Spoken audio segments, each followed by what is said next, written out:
Ladies, gentlemen, and everyone in between, the symposium is about to start in a second, so please get seated quickly, put phones on silent, and be ready to enjoy this evening with us. It's showtime.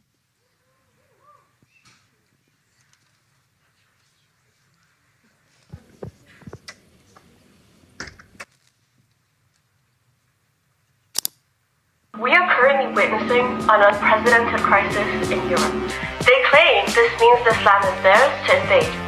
Soy europea. Aku orang Eropa. Ik ben Europees. Dance is emotions. Dance is a universal language that connect us beyond physical borders. It's all about sense-making, bringing different people. Values or understanding. Look at our neighborhood. Here is a Catholic chapel, a Protestant one, Eastern Orthodox Church, a Russian Orthodox Church. That go beyond stereotypes. Post about typical Dutch habits were also...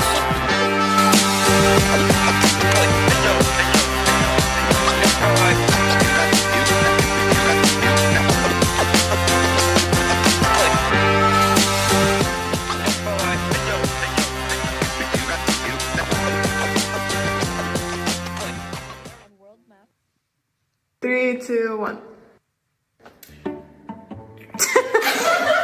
What I like most about honors, I really like the master's trip. Hearing the different perspectives from different people. You guys! Coming to the weekly meetings, hearing from like-minded people and listening to speakers talk, but also sharing ideas and being creative together. My favorite thing is the coffee.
Hi everyone, welcome. I'm Alexander. And I'm Nora.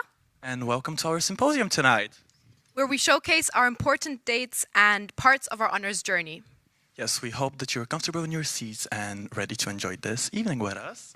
So let's dive right into, actually, our creative endeavors. For our first group project in honors, we're going to show you two of the amazing documentaries that we had to prepare. Following that, you're going to witness a little panel discussion that's going to walk you through kind of the stories and the behind the camera things that were happening, so you can get a better understanding of what we've been doing. And after that, we will shift gears and look at some pitches for the Boerderij Driebergen, a farm. So let's get ready for an exciting journey and see the world of ideas and storytelling. So, for starters, we actually have a question for you, or we more so invite you to think, how would you describe Europe to an alien that's trying to invade the Earth? Keep this in mind when watching the following video. We know it's a tricky question, but no worries. Rachel, Chelsea, and Zilly have got our back. In their documentary titled Handbook of European Experiences, they explore Europe from the perspective of an alien who doesn't know anything about our world. So as I was trying to say a bit ago, but I messed up, please relax and just try and think that you're the alien trying to invent Earth, and how would you understand Europe? So let's watch it.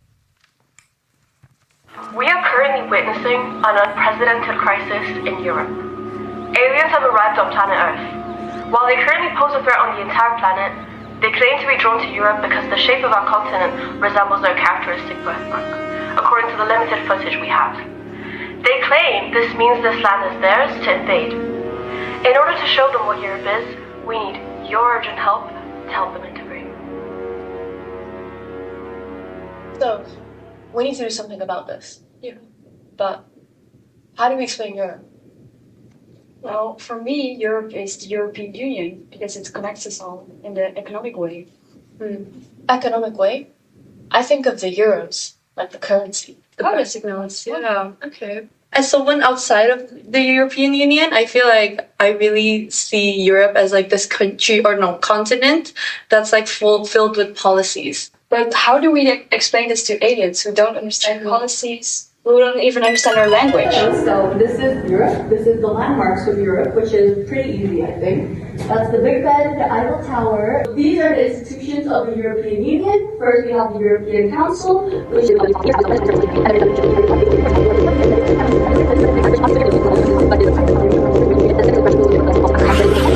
Maybe you would create a handbook, like a guide to Europe. But we can't write, so we have to use images. Yeah, but what images do we use? Maybe we could start by asking people. And then we create this handbook and put them all in a museum. Yeah, we should do that. Let's do it. Let's do it. Let's do it. Let's do it.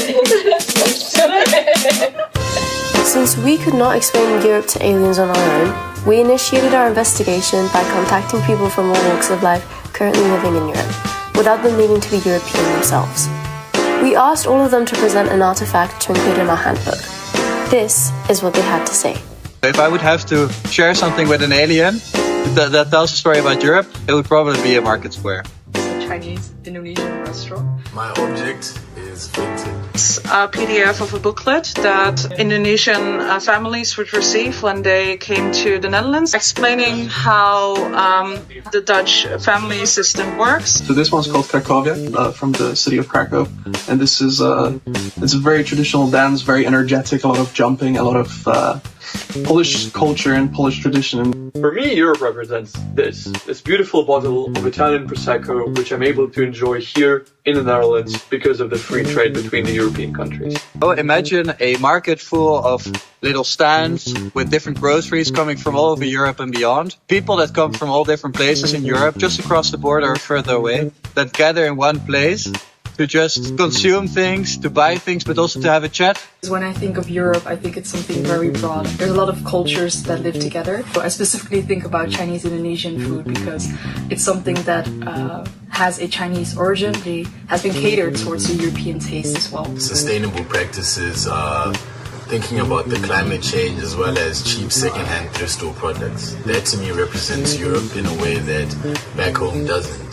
It's written for aliens already, but there's also an underlying narrative where there are kind of racist views against what Indonesian women already knew and didn't know. It's important to have a document there that not only symbolizes Europe, but also how Europe impacted the rest of the world through colonialism. Following our interviews, we attempted to display all of our evidence on one board.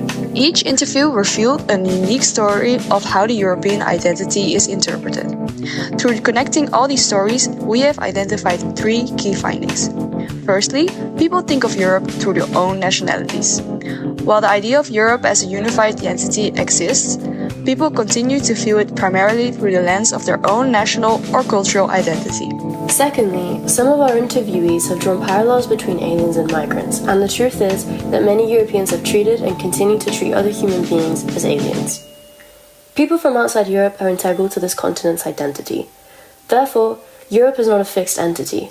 Rather, everyone living in it, including the newcomers, is actively reshaping its story, which can only be described by an ongoing flow of artifacts, experiences, and memories. Our research findings only portray a small portion of what Europe truly is.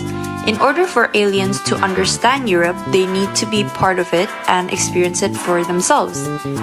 But since you also live in Europe, What would you add?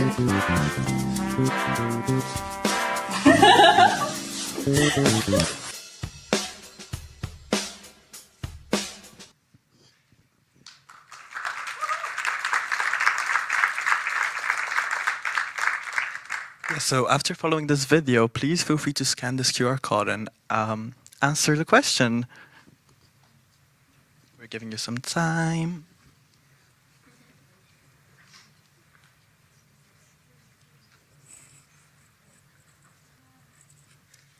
And as you answer the question, we're going to dive into a discussion about the creative process to create this documentary.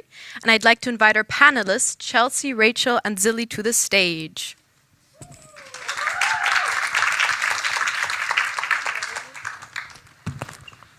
Hi, welcome. What a fun little way to look at Europe through the perspective of an alien. We were just curious, what was the main inspiration behind this project?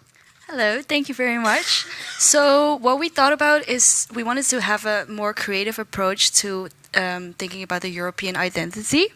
And what really got our attention is that we wanted something that would be people would be able to understand what Europe is, and not only people but also animals or creatures like aliens. And since animals already are on Earth, we wanted something completely different, and that's why we chose the aliens, because they don't know anything yet. Yeah, and we tried to encourage people to use really simple things, like day-to-day things, such as like you can see the straws or the Italian Prosecco, so that the aliens, they could understand it, because if we say borders or continents, they might not understand it. So yeah, that was why. And I feel like we all had really a fun time making the documentary. So yeah. Yeah, great. And you kind of already brushed upon this, but just a follow-up question. How did you come up with the idea of having an alien in a handbook as the centerpiece of your documentary? I think Rachel was the one who first mentioned it in our informal meeting, and I was like, oh my god, I really like that idea, and which is why I think Deborah put me in the same group as her. And yeah, we explored that area. Do you want to explain more? Sure, yeah, we were at the social hub, and it was one of our first meetings, and Deborah asked us really quickly while we were grabbing coffee, start thinking of an idea you would have for a documentary about Europe. And for some reason that's what came to mind, and I remember telling my friends and stuff, and we didn't really see it, but I was like, that's the only thing I can think of, explaining it to aliens. And then yeah, we shared it in the meeting.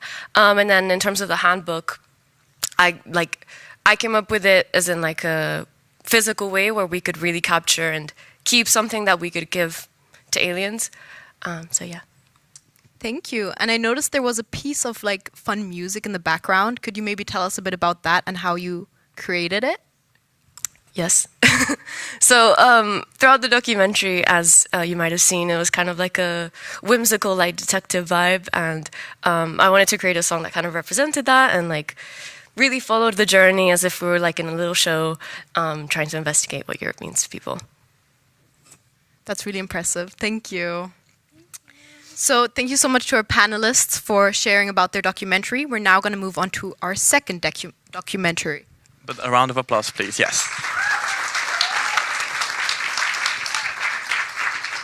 So you might think me and Nora are lazy because we're not standing up, but actually, as she already kind of mentioned, we have a second documentary planned for you. That one also centers around quite the unique perspective, and it tries to look at Europe not through a written or a spoken language, but more so through the language of dance. Yes, and as the title reads, it's Dancing, the Universal Language of Europe, which Velina, Gray, Hanya, and Priya take us on a journey where dancing reflects the unique cultural identities of Europe. Let's watch it. We have always danced in our history.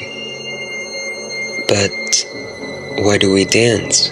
And what does dancing mean to us? For me, dance is freedom. Dance is love and hate. Dance is emotions. Dance is a universal language of Europe.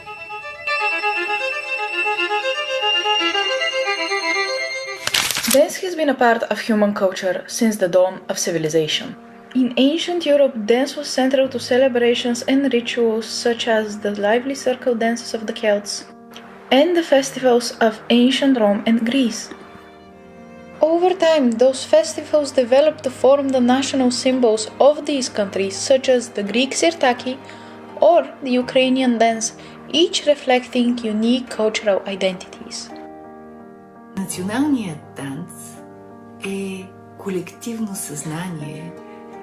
Той е израз на общността, на вярванията, на очакванията на тази общност. Свързан е с бита на същата общност и главно е изразител на веселието, на почивката.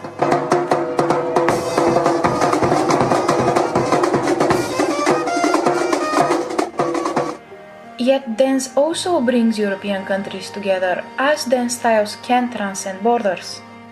И си мисля, че сега с тази многокомпонентност на национална Европа, на културите, тези култури ще преливат една в друга. And as they flow, they influence contemporary dance styles such as fusion that combine different elements to create a new aesthetic, a new shared identity. Dance is a universal language that transcends borders, cultures, and words. It has the power to connect us all.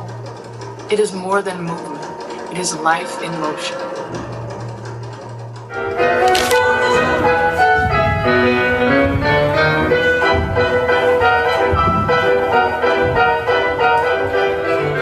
Hello, I'm Mattia Trematerra. I'm 23 years old. I'm Italian and I work in the Netherlands in Rotterdam in Connie Hansen Dance Company. I'm Enora. I'm from Switzerland. I'm 21 years old and it's here my second season in Connie Hansen Dance. I'm a contemporary dancer. My background is also ballet. Like contemporary dance is really something abstract, so you get influences and influenced by different dancers that come from all over the world. I can take like something from a dancer that comes from Swiss or from France or from Germany, and in different countries dancers from Germany move in a different way from dancers from Switzerland or from Italy. So there is kind of like a common sense of moving. Like for me, it's like really dance is like universal languages. So I like dance because like I feel like really expressing myself, but with my body, and like we don't need like to speak. I was like all the time like, oh, I'm not gonna flip a beat right now and send it to. But I can. Excuses for the technical difficulties. We'll see if it's possible to resume the documentary. If not, we can already invite our panelists up to the stage. Yes. Should we? If not, we can also perform with Nora Little Dance, but I don't think that would be very nice. No, thank you. But yes, I guess then we would like to welcome our panelists, yes. Priya, Gray, and Martina. Hania, sorry. I am sorry. So you guys use dance to showcase Europe and its cultural identities. I would like to know how the idea of using dance to showcase Europe came to life. Yeah, so we first were going to do just art because we knew we wanted to do something about art to begin with. So then we were going to do performative art and then also focus on the history a bit. So that would include theater and just singing and also dance. But then we decided that would be too broad and too difficult. So we chose dance instead. We also, all three of us used to dance, so it just made the most sense. Yeah, fun. Would any of you like to add something or... Okay, I think you were very extensive, but I was wondering, were there any obstacles that you guys faced during the process? So definitely one of the obstacles we faced was just finding a group to let us film, and we were actually very lucky that Mike referred us to the academy that we were able to actually interview the dancers and see how the process looks for them, and it was an amazing experience. So thank you for that. Would you like to add something, Gray? Yeah, I think the obstacles that I encountered personally is with the recording and like the editing of the thing, because so as Hanya already mentioned, so we have kind of a problem with access because, you know, dancing, you don't have like dancing performances just every day that you can go to or like for free or something like that. So having access to these dance performances and dance practices is one thing, but also like recording them and all that like production part is kind of hard. So that one kind of gave us the most hassle, I think. But yeah, at the end of the day, I think I still remember coming out of the, you guys have not like watched the end of it yet, but like the later parts, we also showed some like dancing practices from the actual dancers, contemporary dancers from Coney Jan's dance. And coming out of that studio, we really feel inspired by like the dancers themselves and the energy that they bring and how they value this art and everything. So yeah. Yeah, so fun. Thank you for sharing. Well, I think we can give our panelists a round of applause and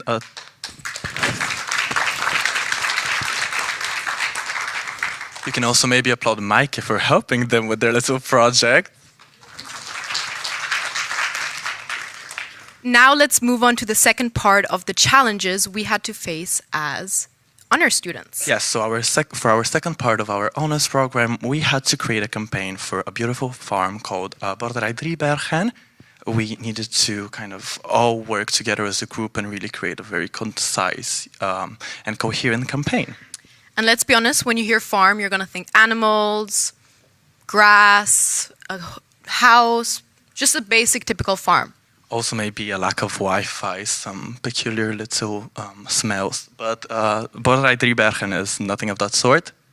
Yes, and our challenge was simple. Use storytelling to make Boerderij Driebergen stand out. It's a farm, sure, but it's also an event space, a cultural space, a place where people can dine, sing, and just have fun. It's a community.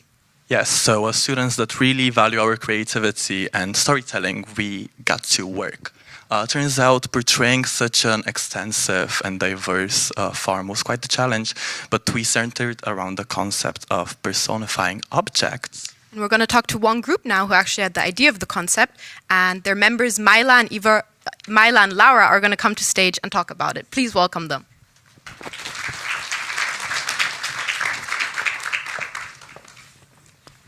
This is also very silly because we were in the group together, but I'm acting like I'm just an interviewer.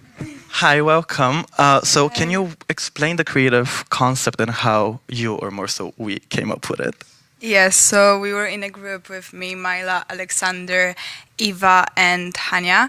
And basically first, even after the first meeting, when we talked to the owners of the farm, we already kind of established what the unique selling points were, and we really connected to the sense of community, home, and also the sensory experience of the farm, and how we can like experience it and immerse in that nature.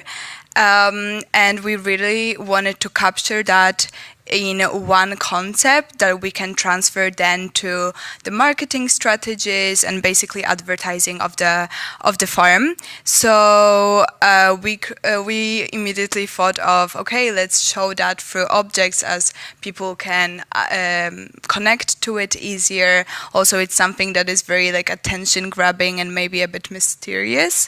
And at first we selected some objects that we thought that maybe could do that, but then when we actually went to the farm, we found out that maybe we should switch to different objects that we found more significant. And yeah, that's how we selected the objects. For instance, those are the two rabbits that are standing on the farm, and also the owner told us a little story with how she got those sculptures from an artist who didn't want to sell them at first, but now they are something that people recall when they go to the farm. And we also found a trumpet and We also found a chandelier that was in a very like rustic area, so it was very much like brighting.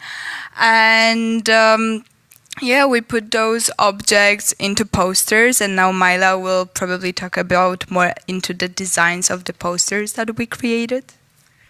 Well, thank you very much. Those posters and that cute little mock-up you guys saw in the slide before, those were based on the personalities we gave these objects. We started doing some copywriting all together as a group and started to try to capture each one of them differently. And this is how it turned out. These are the 4 sets of posters that we made. We decided to use very bold colors, like very joyful, and really capturing how each object would behave in our minds. And yeah, this is how it turned out. So I hope you guys enjoy it. Yeah, perfect. Thank you for kind of introducing our project to everyone. Round of applause for these two, please. The rabbits, the chandelier, the trumpet, and the windows. How do we show that these objects can bring a farm to life? Yes, if we can welcome our next panelists, please, Tao, Valentina, and Malika and Donna on stage so that they can share more about the process of creating these personalities.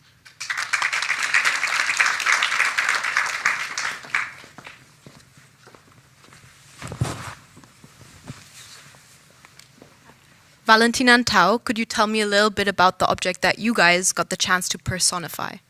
Yeah, so we basically had the bunnies, and they were kind of the most representative object of the farm. As Laura explained a bit before, they have this very significant backstory within the farm. The owner actually got them from this artist that didn't want to sell them at first, but after visiting the farm kind of realized that they belonged there and gave it willingly up to the farm. So yeah, even the logo of the farm is inspired in the bunnies. They're in the garden. They're sort of the first thing that people recognize walking past. Even if they don't know the name, they know it's the farm with the bunnies. So yeah, from that sort of story, we took those insights and made these bunnies, personified them as gatekeepers. People, they welcome people into the farm, kind of, and then we added additional characteristics of them as curious listeners. They want to listen to your story. People, because usually people who go to the farm are a bit sick of the busyness of the city and want to get away. So we kind of were inspired in that. And yeah, maybe Tao wants to talk about the execution of our video.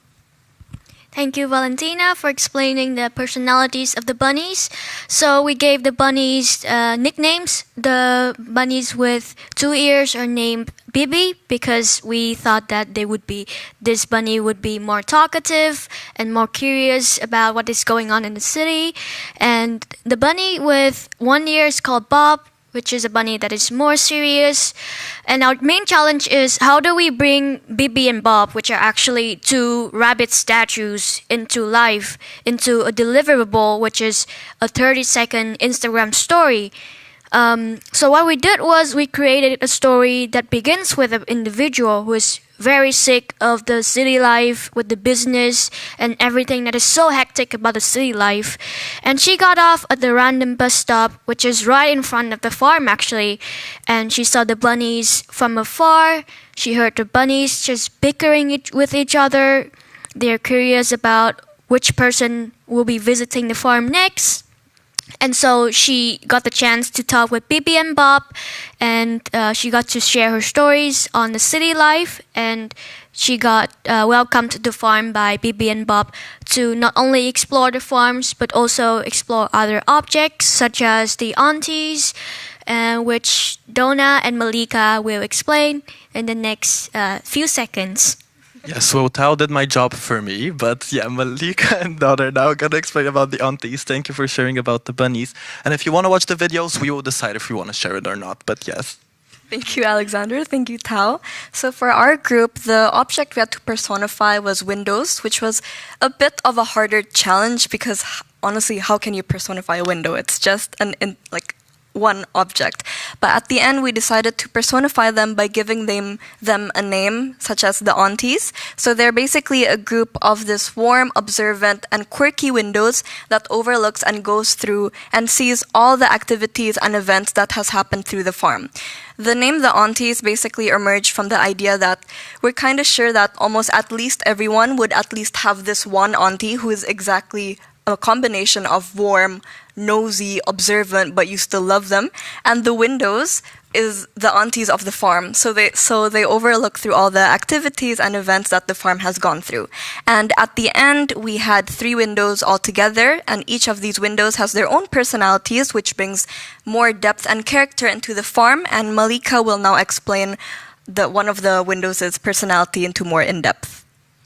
Yeah, so as Donna mentioned, we had 3 different aunties. So this is just one of them. For example, Auntie Celia, and she is known as more of the dreamy one, as someone who is very peaceful and wistful, which is kind of what the farm represents as well. And then she's also just someone who connects with nature a lot, which is, so it's just one part of the farm that we really thought represented this character really represented. And then we also had like a loud auntie, and we also had a curious auntie as well. But yeah, this is just an example. It's the dreamer. Yeah, lovely. Thank you for sharing and for your lovely insights. Please give them a warm little round of applause. Yes, and with that, we kind of summarized the group challenge part of our time at our honors program. Yes, and additionally to group challenges, we also got to work on individual projects. Yes, so throughout this program, creativity has kind of been the power tool that we've used for self-expression and for growth. Yes, so now we will celebrate those students who got to experiment with their artistic journeys, and we will hand off to Eva, who will narrate the section. So, yeah. Thank you, Nora. And Nora is actually the first person who will be showing their personal project. So let's have the video rolling.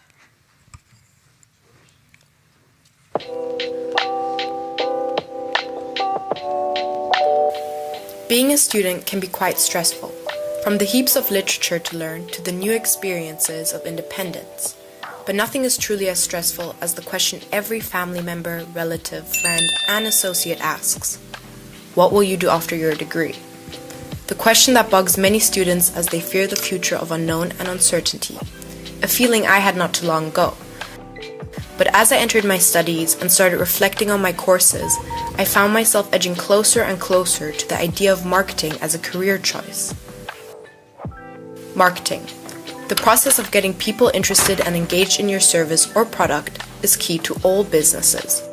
It can be seen as an activity, a process, but also a career, which leads to a question I ask myself: why do I want to pursue marketing? Is marketing such an attractive future career choice because of its balanced nature? The perfect balance between business and creativity, allowing one to keep up in a fast-paced society that is built around business affairs whilst also being able to incorporate creativity through innovative and experimental strategies. Or am I and others in a similar position, intrigued by marketing because of its broad possibilities? Marketing's ability to be applied to an array of fields and businesses, from advertising and PR to market research and content development.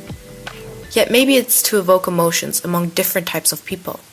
See the many ways we can influence the public and explore the various reactions marketeers can evoke through their work, whether it be a simple smile, an intrigue to buy, or sparking anger within someone. Or perhaps it's to acknowledge how we ourselves are affected by the marketing process and marketeers' work on a daily basis, to become aware of a process that has become so hidden in daily life.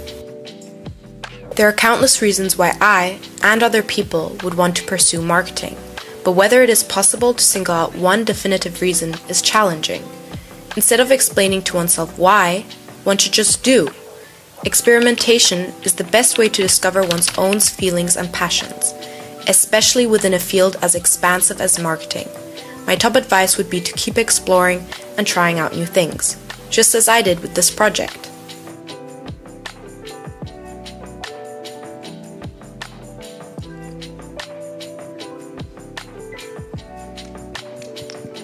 Okay, let's give it up for Nora. Nora, thank you so much for this. Yeah, actually, just a second, Eva. I just wanted to say, Nora, that was such an insightful video. I feel like I really related to what you had to say. I'm not gonna flip a beat right now and send it to fucking Betty CN or who the fuck it even is. I don't know, but you get me. Like, if you want some, just check the link in my bio. I'm Patty CN and I'm back to attack all the haters watching on the sidelines. I gave you 3 years to react, you're scared, it's a fact. I'm standing where the light shines. I met with a hater from a long time ago. He dressed like an extra for a Disney Channel show. He wants me as a friend, but I keep him as a foe. I beat his face up, look like tic-tac-toe. Me and the ham boogie's linked in like but I'm still like it though. So that beat a smile, you're a buddy, I know. Histories make a lake, it's the Dead Sea. I serve that shit up like it's Pepsi. Turn the haters to fans and the fans into stands. They all want me, they sound just like Chelsea. I used to do IB, but now I become a winner through the bad. A baddie that has won. 7 years in, I'm still having fun. Blessed to be here on our sitcom.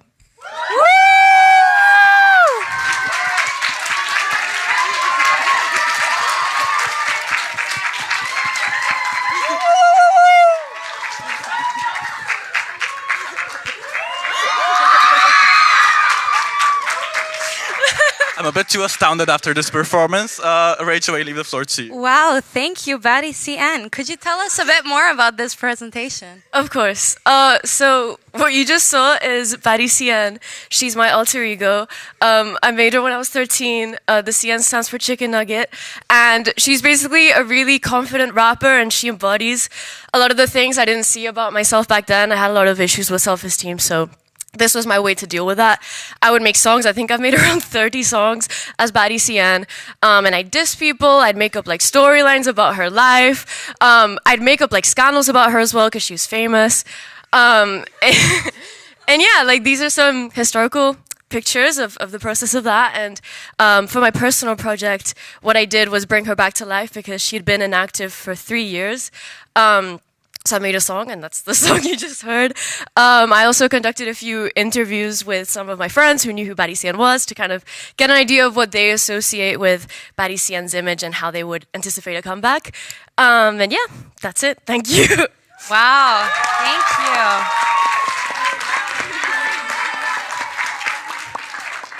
Thank you, Rachel. I don't think anyone expected that. Now, let's welcome Myla to the stage.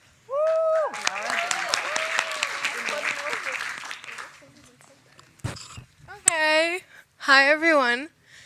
So I don't think I can beat the surprise factor for this unless I start singing some flamenco or something right now. But I wanted to present you guys my personal project. It's my baby. So actually the way these projects were structured was we had to give ourselves a few goals. So I decided to materialize these in the form of a magazine. The little QR you guys see in the corner, you can scan and then you can see the full thing. And soon I will be updating with a new part. And I will be putting the comments on so you can even leave feedback or ask questions if you want to do that.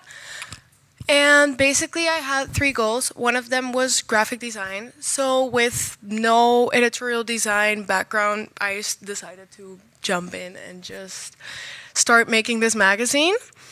And my second goal was actually before this, I have a background in the arts, but I burned out and I dropped out, but that's a different part of the question. And one of my goals was to get over my art block and start like creating again and stop finding this like such a daunting process and just get on and do it. So I actually produced quite a lot of creative work since then. It's all in there, and my second part is coming up soon, so if you guys have the QR, it will be coming up soon. And lastly, I had the Disney goal, I would call it, because the goal was just to become a better person. And I divided this in 3 parts. So it was doing better, being better, and feeling better. This way, I interviewed people that were doing good all around. I interviewed people from associations, people that were doing charity work. And also, I tried to better my own skills and go into the depths of having a better schedule, just doing, I don't know, eating better, being with nicer people, everything. And all of it is just condensed in this one magazine. So that's why I said, when I sat down here, that this is my baby, because I really put a lot of work in it. And yeah, so if you guys want to see the full thing, it's up there, and that would be basically it. Thank you so much. Okay.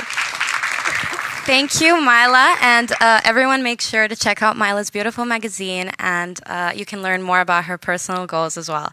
Now, let's take more of a poetic turn, and welcome to the stage, Anouk.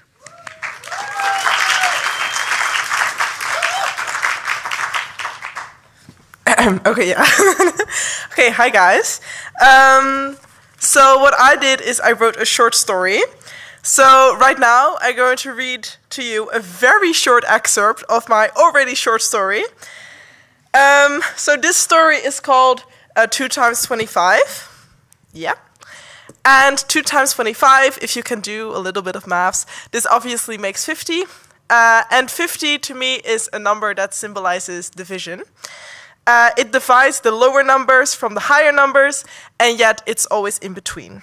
So 2 times 25 is about the feeling of either or. It's either up, down, left, right, east, west. So the number 50 wants to be comfortably in the middle, but we won't let her. We have decided that 50 marks a change of sides. Because even when you look for balance, a nice middle ground, you're destined to go either forward or backward. So I will now start reading the actual story. The day the border disappeared was the best day of my life. At least, that's what I tell people. Around 5 p.m., just before I was meeting my dad for our usual catch-up, a crowd had gathered on both sides of the bridge that divided us.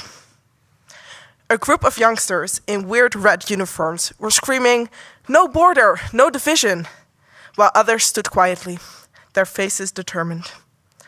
I wasn't sure if I believed the rumors until this exact moment. At 5:05 p.m. sharp, I saw the guards beginning to retreat, and my chest filled with anxiety and relief at the same time. This was actually happening. And then I saw him, my brother. He was standing next to my dad, his face pale and lifeless. He was taller now, skinnier and older than I remembered, but it was unmistakably him. My breath caught, and it felt as though all the people tugging at me just seconds ago had vanished, leaving only him in my eyesight. My shock quickly evaporated into a fury I didn't know was possible. The energy on the bridge was cheerful, but I was angry. "Why didn't you tell me he was here?" I demanded to my dad. The words left my throat harshly. His silence was answer enough. The crowd pressed closer, crossing the line that no longer had any meaning. And just like my brother, I simply stood there, silent, our eyes lost in the chaos. Suddenly, I heard my mom's voice. "You don't know the half of it!" I spun around to see her standing at the other end of the bridge, both of us still firmly on the east side, though I was suspiciously close to what had once been the danger zone. "He's ruined us!" she shouted, pointing at my dad. I remember feeling torn. Both parties screamed for me to stay on their side. My mom yelled, "He's ruined me and the entire family!" My dad shouted, "She only cares about herself!" But the voices seemed to echo from a void, distant and distorted, as if they were screaming while I had my head underwater, not knowing how to free myself. Going left or right meant choosing a side, and I didn't want to choose. My dad had betrayed us, but my mom would erase him from my existence if she could. Both were trying to lure me with their words, either west or east, whatever that still meant. My toe was brushing the line, but I hadn't crossed it yet. Before I realized it, my dad was taken by a young man in the strange red uniform I'd seen just before the border fell. In a flash, he vanished into the crowd, his shouting echoing in the air. He may have apologized, but that could have also been my imagination. For some mysterious reason, my brother followed him, once again disappearing from our side. And before I could protest, my mom pulled me to her side, just as she had 10 years earlier when the border was first erected. The border was gone, but so was my dad. The day the border disappeared was the worst day of my life. At least, that's what I believe. Thank you.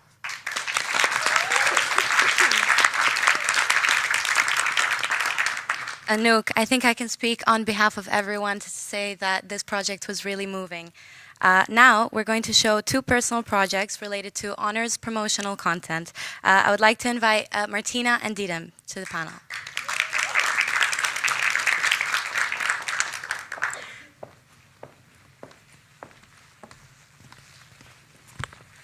So, the personal project assignment was pretty challenging, and it was really broad, and there were no clear set of instructions or guidelines to follow.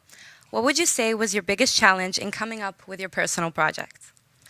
Well, first, for a bit of context, my personal project was about creating more awareness of what the honors program is, reaching a wider audience, and persuading people, students mostly, to apply to the program. So I figured that the best way to do that was by using a platform that we all use on a daily basis, which is Instagram. And that's why I created a reel to promote the honors program to be posted on the UR account. Back to the question, I think my biggest challenge was finding a balance between the information that I needed to put there in the reel and the engaging part, because it's not only about creating a nice video, it needs to be persuasive, it needs to catch your attention in only a few seconds. So I feel like finding a balance between the information and the storytelling in only a few seconds, while also maintaining the attention, was the biggest challenge for me, but also the most rewarding thing when you actually can achieve that. And Didem, let's turn to you. You had the idea to make an honors Instagram page. How is the Instagram page used to advertise the honors program effectively? Thank you, Eva. I created the IBCoM Honours Instagram account. You can scan the QR code there. It's still pretty new, so we don't have as much followers. But I use the Instagram account to mainly update both us to show our creative process and also for the potential next year's IBCoM class about our progresses, projects, behind the scenes shoots.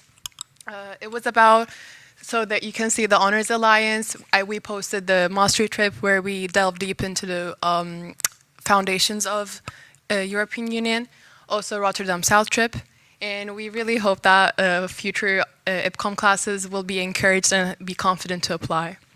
Wow, thank you for sharing. And what would you say was the biggest takeaway you'll carry with you beyond the honors program?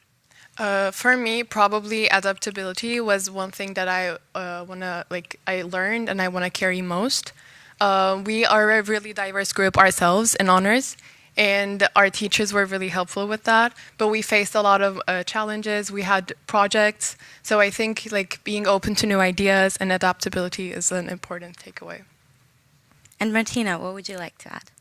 I think personally, for me, it's the community value.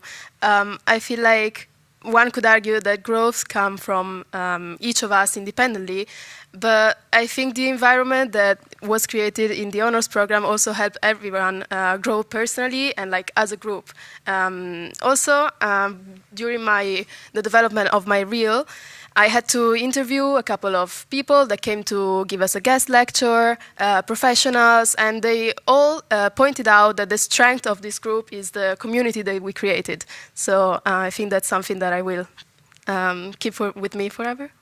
Okay, thank you for sharing. And give it up for Martina and Didem, please. And with that, I think we are ending this segment. And now I would like to return to Alexander and Nora. Hi, Thank guys. you very much, Eva.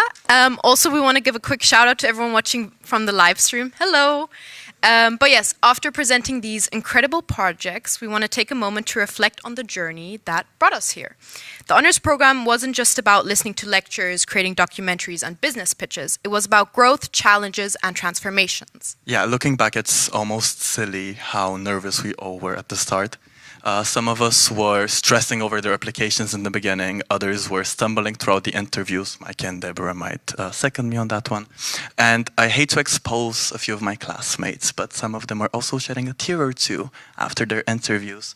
But nevertheless, we walked into this as strangers, whereas now I think we have become a very confident and comfortable team, and also friends. Yes, we've brainstormed together, laughed, struggled, and ultimately created something meaningful. We've not only built projects, but most of all, we've built friendships, broadened our perspectives, shared experiences that will stay with us for a long time after this program ends. Yes, so as we're closing off our celebration tonight soon, we're not just celebrating the projects that we just showed you, but also the personal growth that we've experienced together and the journey that we've had. And we have one final surprise for you. Imagine it's 3 years from now, and we reunite and reminisce about the honors program. What will we remember? What moments will we take with us? Yeah, we decided to bring this idea to life with a very, very silly, almost dumb, and very badly edited video of me and Nora allegedly meeting in 3 years, and kind of using it to showcase what we would take away from this experience together. What are our key memories, let's say, what will we never forget? For example, our trip to Maastricht, some of our dinners, our dances together. So yeah, take a seat, enjoy, and yeah. Let's give it a watch.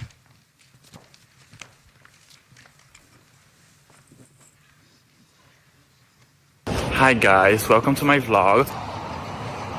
So today we're gonna walk around the street. I'm gonna show you, as an ex-IBCoM student, worst memories from IBCoM.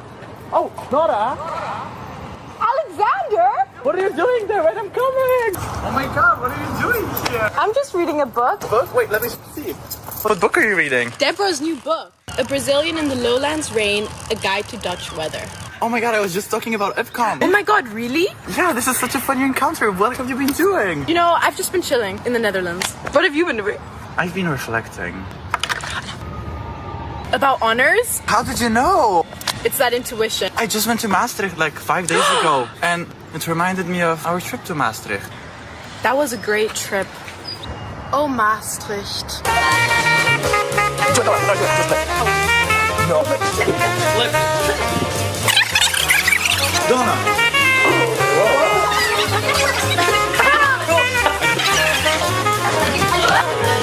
Oh, and when you went up to people to ask them...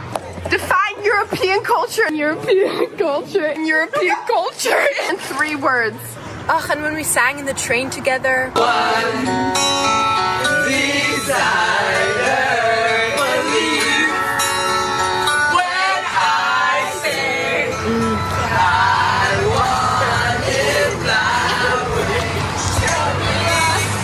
I know that great fun we had together. Yeah.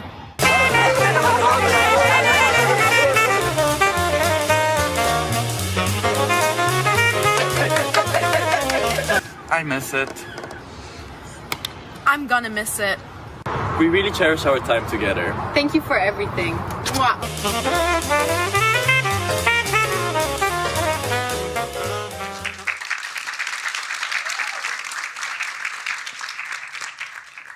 And now we want to hear from you guys. What was your favorite moment during this symposium? Yes, we've set up a little Menti poll where you can put some of your favorite memories with us. It can be either from the symposium or if you're a parent, a friend, anything that you can recollect of your child or friend struggling with or having fun with during honors. Yes, so just scan the QR code right here.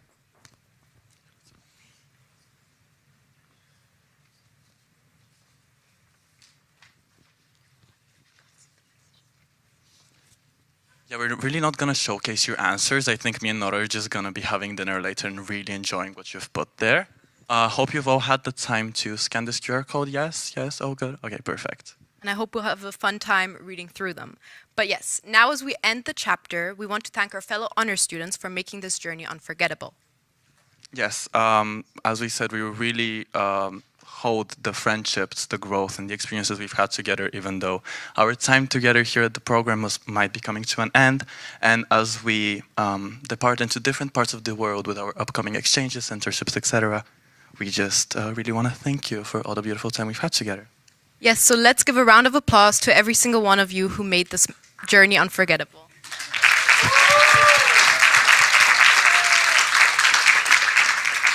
But before we officially wrap up, we want to take a moment to thank the two without whom this wouldn't have been possible. Deborah and Maaike, you've seen everything. You've seen the good, the bad, and the chaotic. You truly have impeccable patience, and we really, really cherish you for creating our group and taking us through everything. And we'd like to invite you up on stage so we could ask for some advice. So a round of applause to our two creators, please.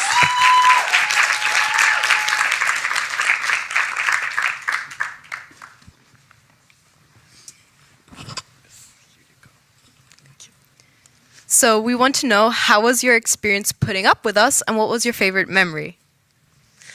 I loved it. It was really, really nice. And I think my favorite memory is the train karaoke, because I was never in a train karaoke before. So I think the people who looked at us and like, what is this adult person doing with those? And yeah, I had a lot of fun. Just a little disclaimer, the train was almost empty. Therefore, we allowed ourselves to really belt while singing our favorite songs. Well, how do we put up with you? We see you come in, right? With when you do your pitch, first we read your motivation letters, and then we didn't see anybody crying, though. So that you said people were crying afterwards. It was after the interview. Yeah, we were not that horrible, right, during the pitches. I think for me, honors is a cherry on the cake for everything I do in teaching, in terms of teaching. And it's such a great pleasure to see you start the program all like nervousy and, you don't know each other well.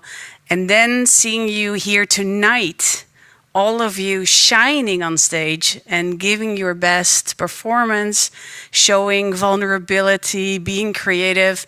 I think for me, that's the absolute best of everything. So I don't have one favorite moment. It's the whole journey together that makes honors into something very special.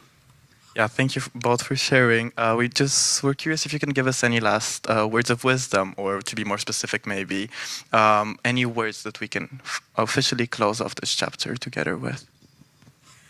Well, I know you will keep in touch with each other, so I don't have to tell you that, right? You've really grown into this great group of young, smart, ambitious people. You're different, but you're like-minded. So that I don't need to give you that advice, right? I think what is very valuable and what we sometimes forget when we grow older and we're in, a university and everything is, theory, and then you have the world situation that is challenging and worrisome sometimes, is that you always have to try to keep hold of your creativity, your openness to other people, and to try to make connections that matter and be honest. I think those are the things that will bring you far in life.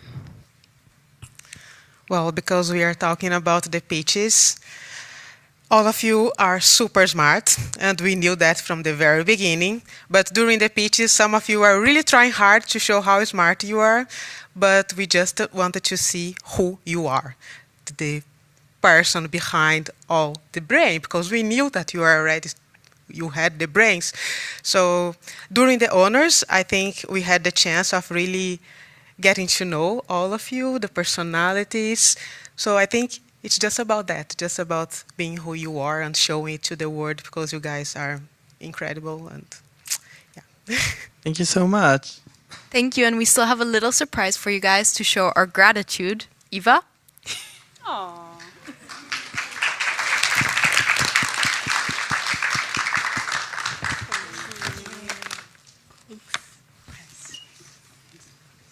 They already gave us a present for Christmas.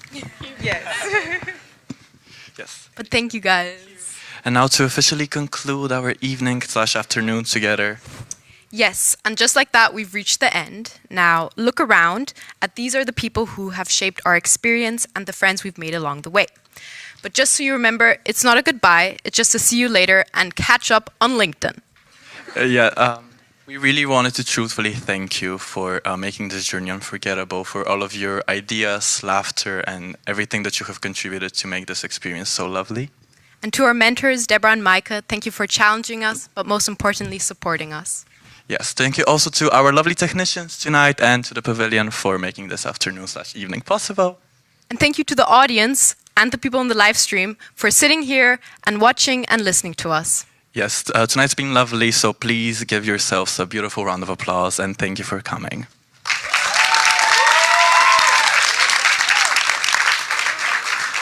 We're now going to give the stage to Mike and Deborah to hand out our certificates. Well, the most exciting part. Is it? No, I'm kidding. Okay, then you can take a seat now. Okay, bye. Give it up for Nora and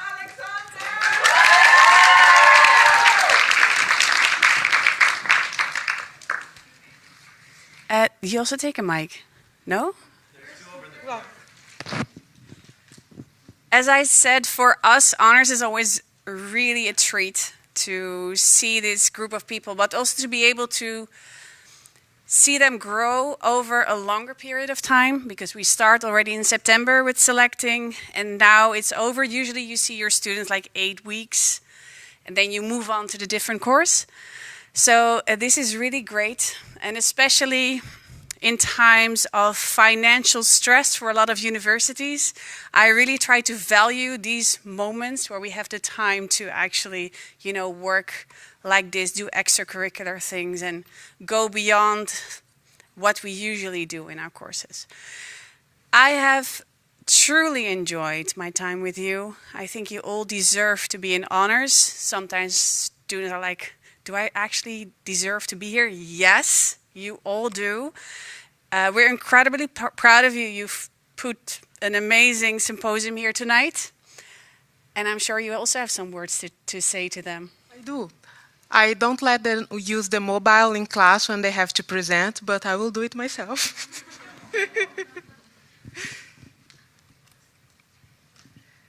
So I wanted to say that it was a pleasure to share these months with you, from the workshops in the campus to your trip to Maastricht. I must say again that I love the train karaoke. It's going to be a core memory of mine. I want to thank you all for the dedication that you put in all the projects that you did, but mostly the dedication that you had with each other.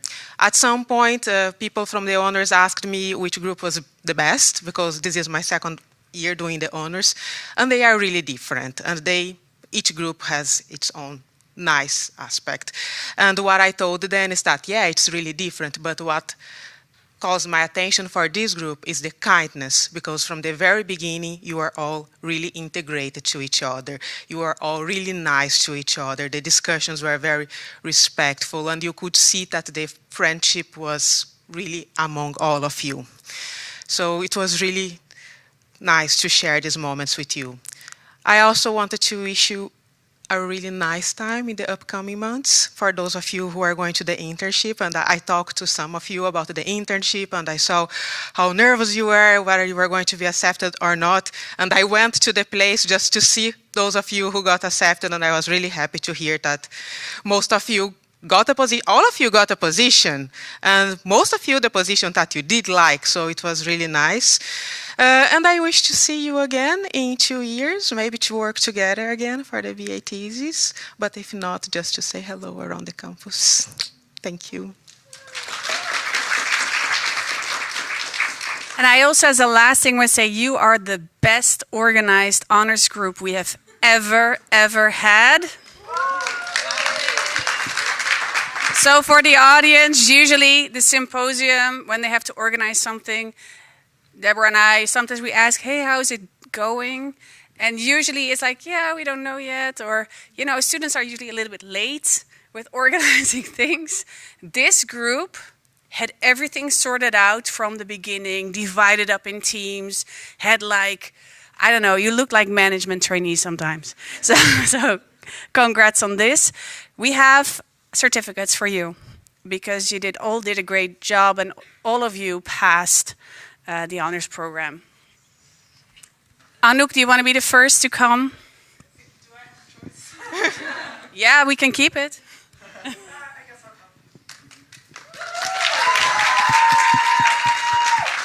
Congratulations, Anouk. Well done. Thank you. Oh, thank you. Didem.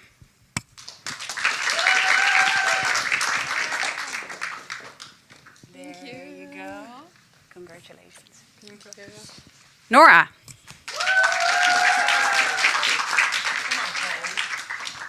Thank you. There you go. Congratulations. Chelsea.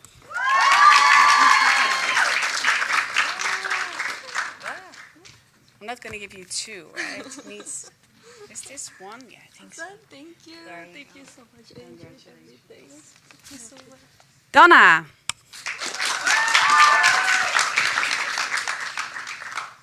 There you go.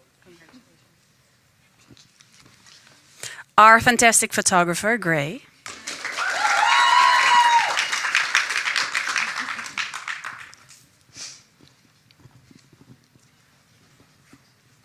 There you go. Tao.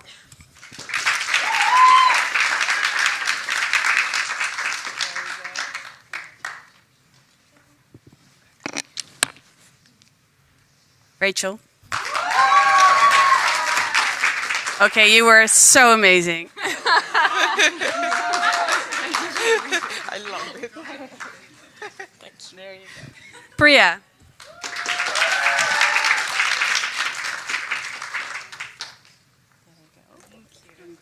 Thank you so much. Martina.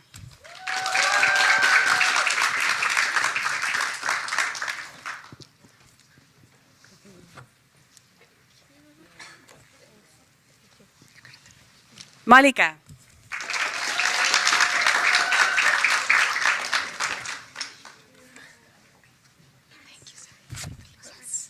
Hannah.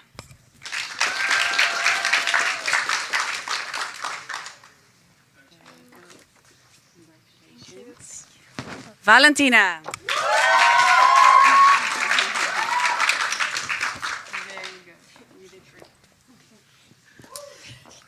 Laura.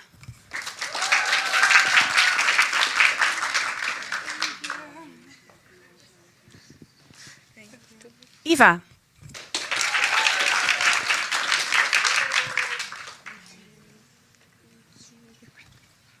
Zili.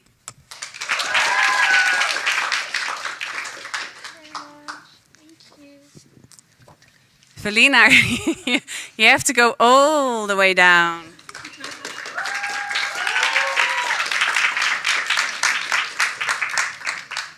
out to Felina for handling the slides.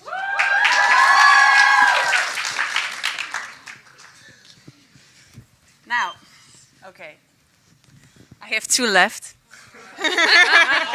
Come together. So, okay, for everybody not knowing Myla and Alexander, they are seriously glued together. So I glued your certificates together. Come and claim them. Thank you so much.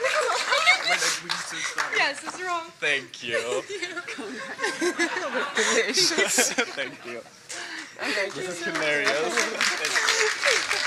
I think the last thing we would like to do is make a picture with all honors. Yes. So if somebody can help us with that, that would be great. Thank you so much for coming.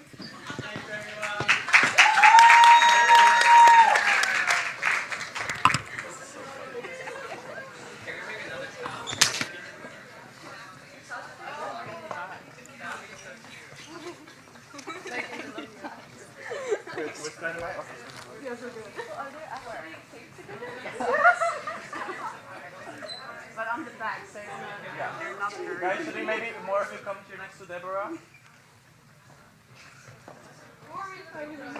Who's gonna make pictures? We're looking at everyone. Everyone. Does it fit? Yes? Alright. Should we be cheesy? Okay, 3, 2, 1, honors!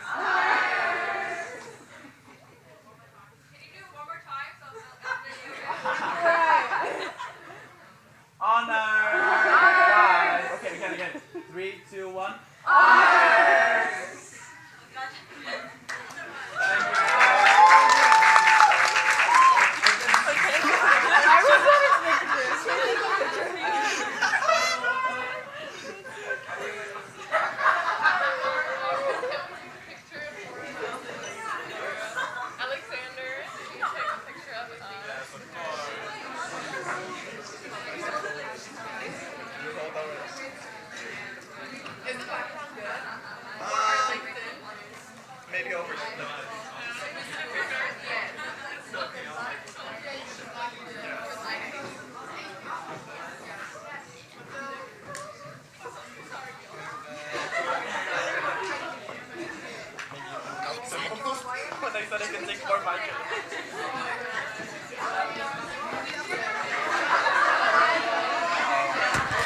Hello. Guys, quick thing. You have 2 free drinks.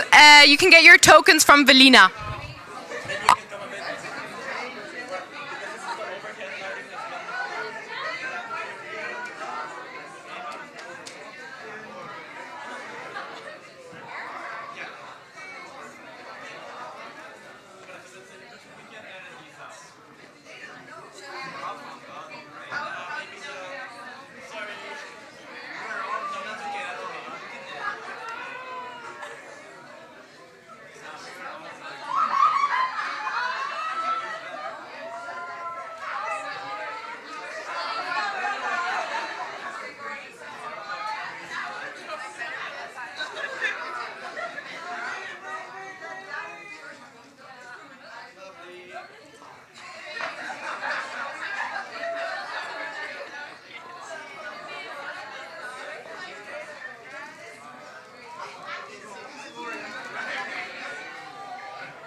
Please.